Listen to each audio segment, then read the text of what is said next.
I think if there's one thing to describe how I'm feeling right now, it's fear.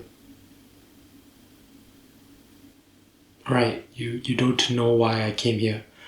So,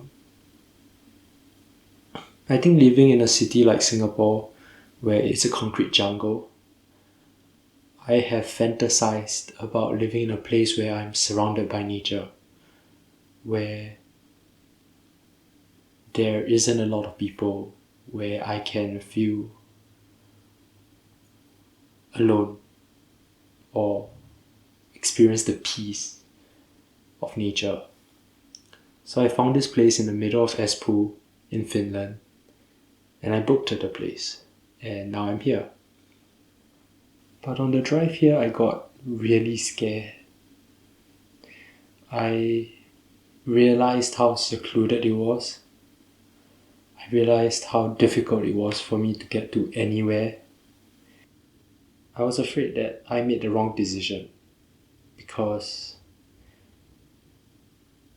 it looked so daunting, and I left my friends, and they're like an hour and a half away, which I know isn't long, and I know I could see them.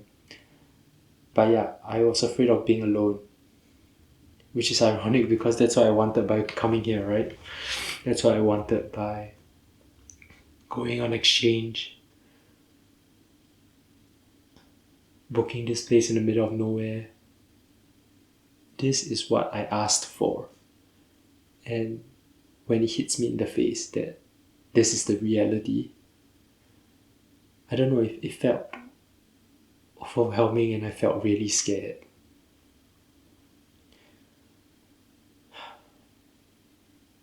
Every single part of my body wants to get out of this place because I'm uncomfortable.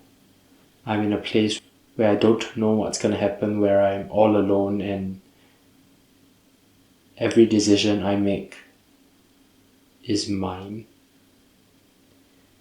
And if I don't do anything with these 30 days that I'm here, it's my fault. If I don't achieve anything in these 30 days, it's my fault. Like, this is the best environment I can give myself to try and be happy. Or at least try and chase after my fantasies of happiness. Which is this, being alone out here, touching grass every day.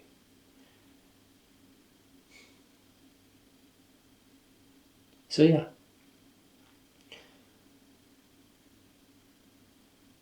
We'll see how it goes.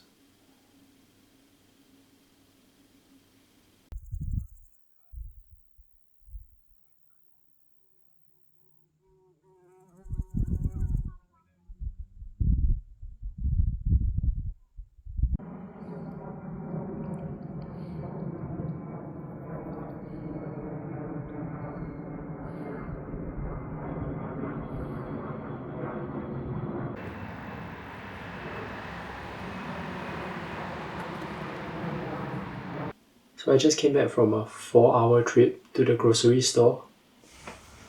I think it took an hour to run there, and then I came back. And that took like an hour and a half, or like 2 hours, because I wasn't running anymore.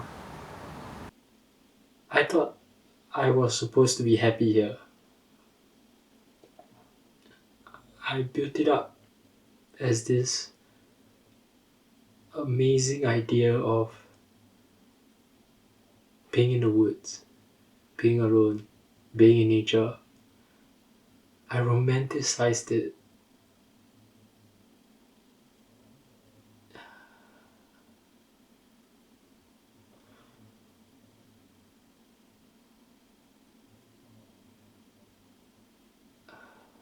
I feel so stupid to think that coming out here would solve all my problems. Coming out here would make me happy.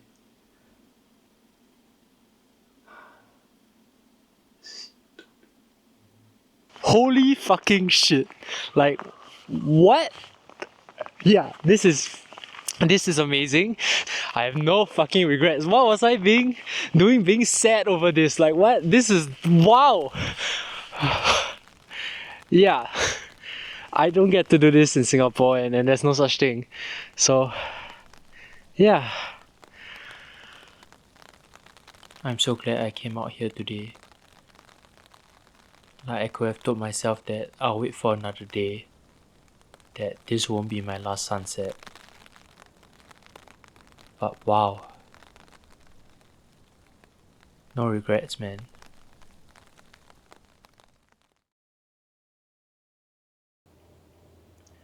There's a piece of literature that really cultivated my desire for nature, and that is The Prelude by William Wordsworth. There is one section in particular that I really wanted to experience and know what it felt like. So, here goes.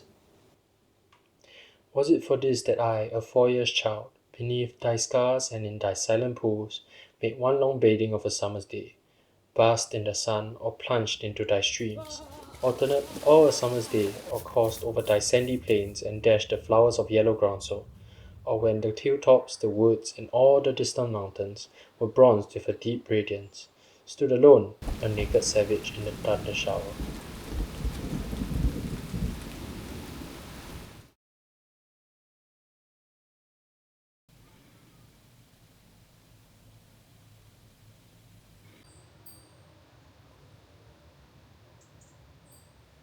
I realize one of the reasons why I can't be happy is because I keep overthinking all the time.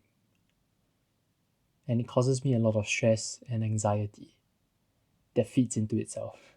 And then I overthink more. Here's everything I overthought about this week. I wrote it down.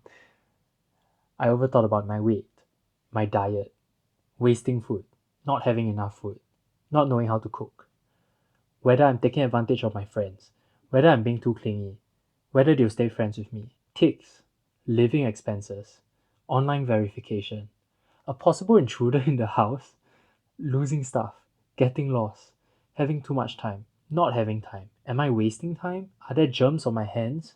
Why does my hand smell like that? Nose hair. Long pants or shorts? Do I bring an umbrella? Is it gonna rain? Is this berry poisonous? Mosquitoes.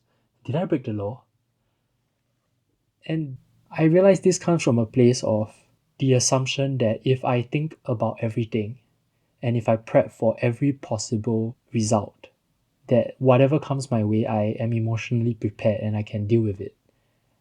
But it's also something that really gets in the way of me being able to be in the present and being able to take in the view, being able to just be here and now.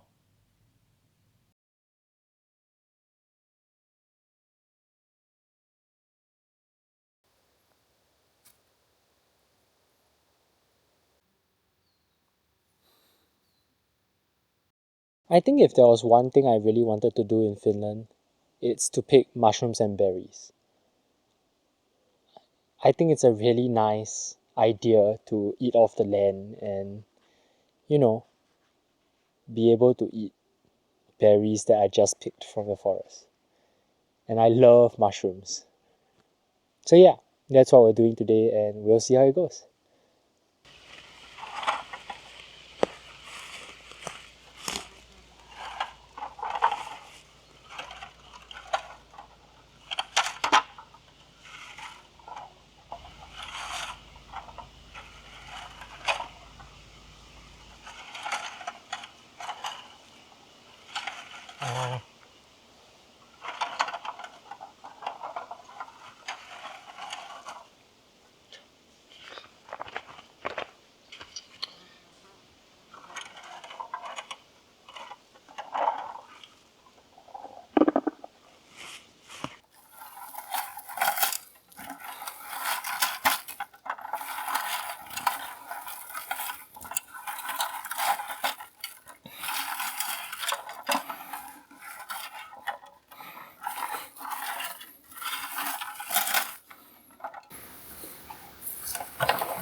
Okay,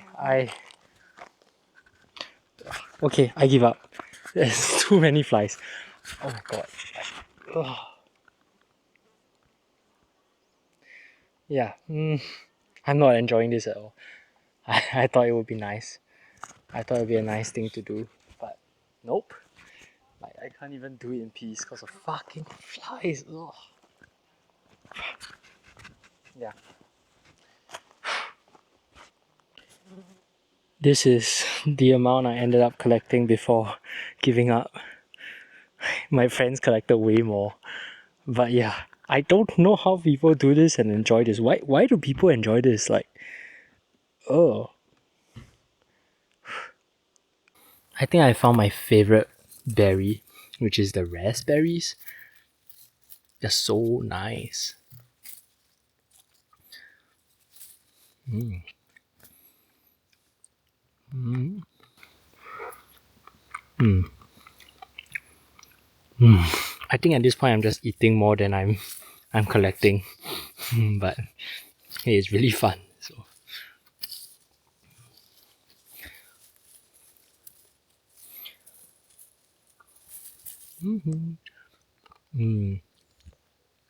like we have this bucket of blueberries and raspberries. And we're not supposed to mix blueberries and raspberries, but because I eat all the raspberries, I don't have to be afraid of mixing them. Chat, apparently this is a strawberry. Pretty cool. It's so small.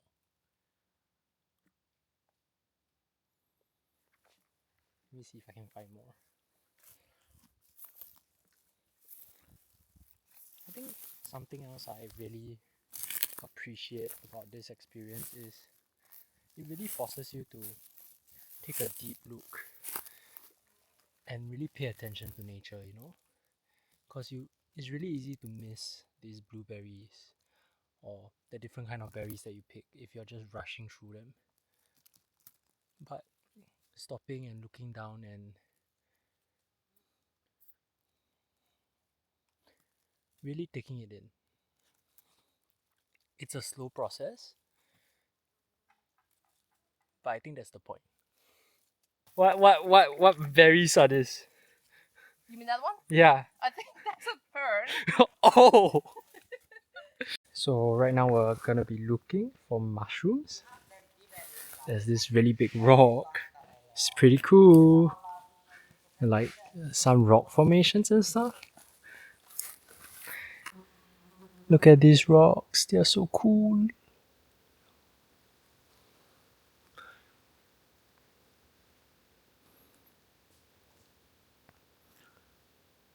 Hey, I just found something really interesting and so cool. Like, those are bones, animal carcass.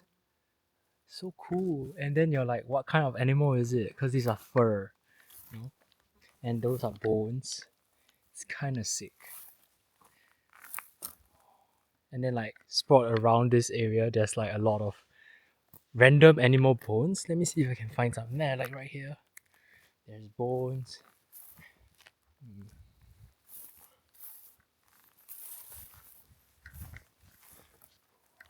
Yeah, there's more here.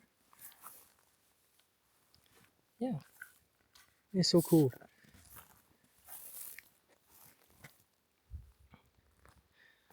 Oh,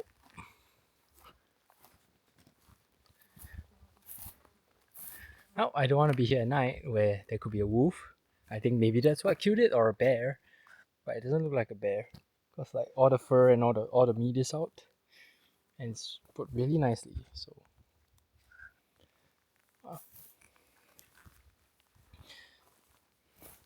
So we've been looking for mushrooms for some time now, but we haven't been able to find any.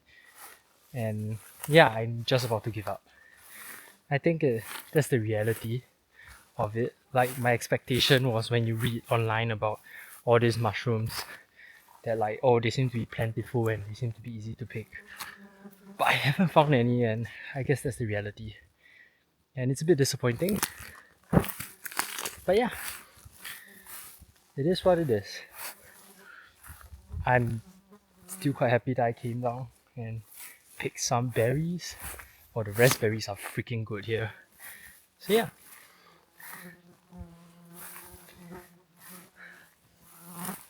Like, I'm quite disappointed because I thought I could make mushroom soup, or at least have some mushroom in my pasta. Or yeah, but I guess not everything can turn out the way I want it, and not everything is like the way I fantasize. That's okay. I still had a lot of fun. And what happens when humans arrive to the future? When they arrive at that outcome, usually it's one of two things, right? First thing that happens quite often is you arrive at some point in the future and you do not get the thing that you wanted and you are disappointed. And then sometimes you arrive at that point in the future and you get the thing that you wanted and you are disappointed. You are going to experience disappointment at various stages in your life. And when you feel that disappointment, realize that it's a gift and use it to chip away at your attachment, your very human attachment to specific desired outcomes. And never stop chipping away at that attachment.